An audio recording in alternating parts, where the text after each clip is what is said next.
Computing at Bath.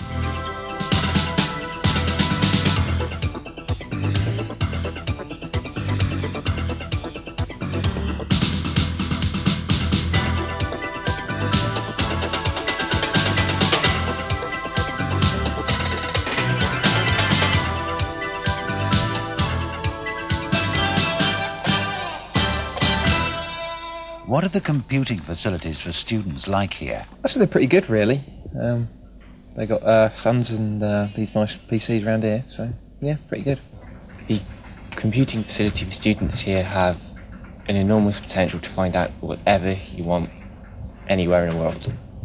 Well, I think the computing facilities on campus are generally quite good. They offer pretty much everything you could want. I mean, they've got the word processors for your reports, and there's the electronic mail or whatever if you want to chat with any of your friends at any other universities. Generally, it's really quite good, yeah. They use it for writing up lab reports. The word processing facilities are good for that, and Lotus Excel, which they have on here, is also good for doing spreadsheet work with, for processing results. Efficient, open 24 hours, which is great, and very modern and up to date, I'd say.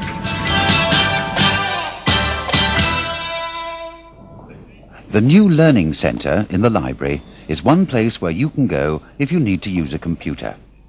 They're available for use by students and staff on a first-come, first-served basis. There's also a PC teaching lab in 1 West, and most taught computing classes are held here. Computers are available 24 hours a day, 7 days a week, but you will need a username and password to access them. You will also need a library card to get into the building. These should have been issued to you at registration. The facilities on offer are word processing, electronic mail, and access to the internet. Lots of other software is also available, like spreadsheets, graphics, drawing, and programming.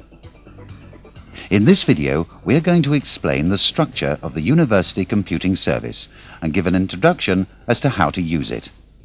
You can't save your data or program files on a Bucs PC.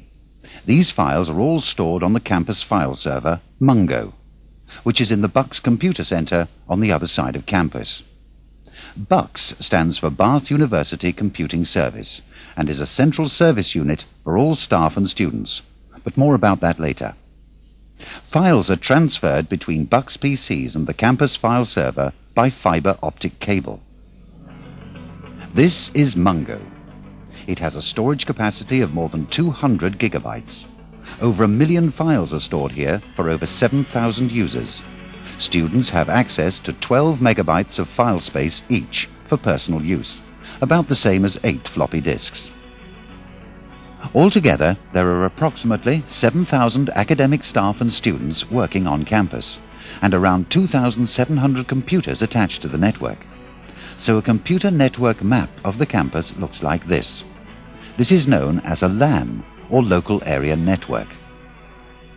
The campus network provides the infrastructure for all the computing services available, so you need to know a little about what it can do for you. Sometimes you may need to share files with a friend, perhaps for a project you're working on together. So you create a document or file and save it on the campus file server. And then you want to show it to her. But she's not coming in until lunchtime, and you need to be in the bar by then. So you send her an electronic mail or email message. Using an email system such as Pine, you can either send her a message asking her to come and find you in the bar later, or you can send her the actual file of your document.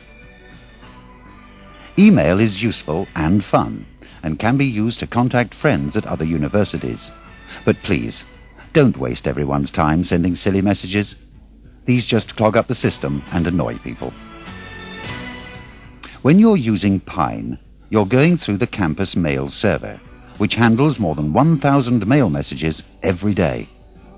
Now, crunch time has come, and you have some work to show to your tutor, so you need to print it. You can send your file via the network to one of the laser printers in the library. In a matter of minutes, your work will come through with a front sheet like this, and be kept until you collect it. Current cost is 8p a sheet. Another network facility to help you with your work is BIDS, or Bath Information and Data Services. This system gives you access to thousands of articles in professional and academic journals and other publications all over the world.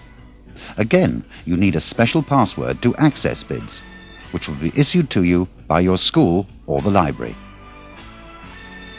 A little closer to home is the search facility of our own library catalogue.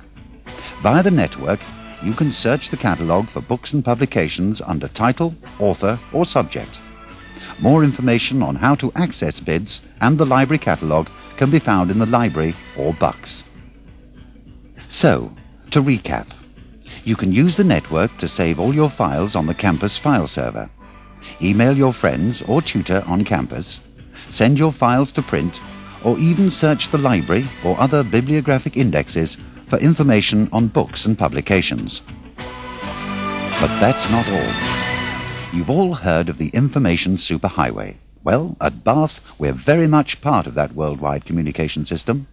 The Internet is a series of networks which allows government, research and academic institutions to share information. It is an international system which has millions of users in more than 30 countries. Information providers, which we can connect to via the Internet, offer you access to all kinds of information, including stuff about Bath. The best way to access it is via a program called Netscape. The university has lots of its own pages on the web. Here you can find local information including student union clubs, what's on, and an electronic notice board. You can even learn to create a page of information about yourself. This is known as your home page. Having told you all the things you can do on the network, here's something you can't do: play games. Much as we'd like to provide a computer for every user, right now that's just not possible. And if you're spending hours on Sim City or Battle Chess, then you're preventing other students from getting on the PC. Please don't do it. It isn't friendly. We know exactly who is using which programs, and we will catch you. When we catch you, you may have your access to the computing facility withdrawn. You have been warned. We've talked a lot about Bucs and the services they offer. You might like to know a little more about them. Bucs consists of about 20 computing types who exist to enable you, the user, to get the best use from the computing facilities. Some of them are based in the Bucs Computing Centre on the south side of campus, but most live in the library and learning centre on the main campus, alongside the computer shop and help desk. The computer shop is called Bush, and you'll find it on the one west side of the library building. If you want to buy your own PC or printer or floppy disks, software programs or other computing type things, these are the people to go to. Opposite the issue desk in the library, you'll find the Bucs help desk, and this is the place to go if you have any problems using the computers on campus. So if you forget your password or lose a file on the network or need to know how to use any software, go to the help desk. Here you can also pick up free copies of Bucs information sheets on any aspect of computing at Bath. So, you now have some idea of how the campus computing facility is structured and know a bit about the services available to you. Don't forget, for further information and assistance, visit the help desk. Have fun.